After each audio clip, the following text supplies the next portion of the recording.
මේ පෘෂ්ටිඝාතති ගණන් වල වැදගත්ම කොටස තමයි රූප සටහන. ඊටු සුළු කිරීම හුඟක් දුරට පහසුයි. අපි මේ ගාන ගත්තොත් මේකේ කියලා තියෙන්නේ වෘත්තාකාර පුඩුවක් කියලා.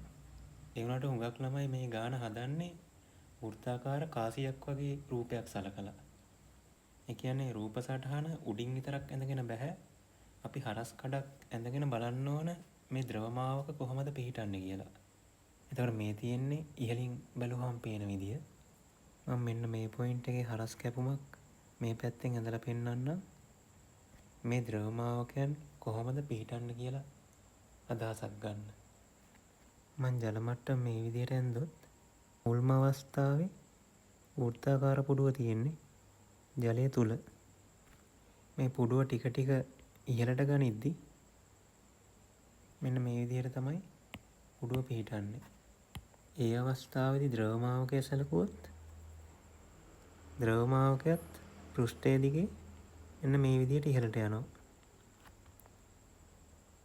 මම තුන්වෙනි අවස්ථාව සලකනවා මේ පුඩුව ද්‍රවමාවකයෙන් ඉවත් වෙන්න ඔන්න මෙන්න අවස්ථාව. කියන්නේ මේ ද්‍රවමාවකයේ කැඩෙන අවස්ථාව. එතකොට මේ ද්‍රව පටලය පිහිටන්නේ මෙන්න මේ විදියට. එතකොට මේ අවස්ථා දෙකේ බල සටහන් ඇන්දොත් මේ පළවෙනි අවස්ථාවේදී වෘත්තාකාර පුඩුව මත ජලයෙන් නැතිවෙන පෘෂ්ටිඝාතති බලය ඇති වෙන්නේ මෙන්න මේ විදියට.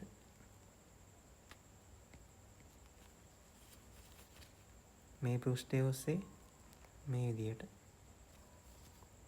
දෙවෙනි අවස්ථාව බැලුවොත් මේ අවස්ථාවේදී ජලමාවකය හරියටම සිරස්ව තියෙන්නේ. ඒ විදිහට තමයි අපි උපකල්පනය කරන්නේ.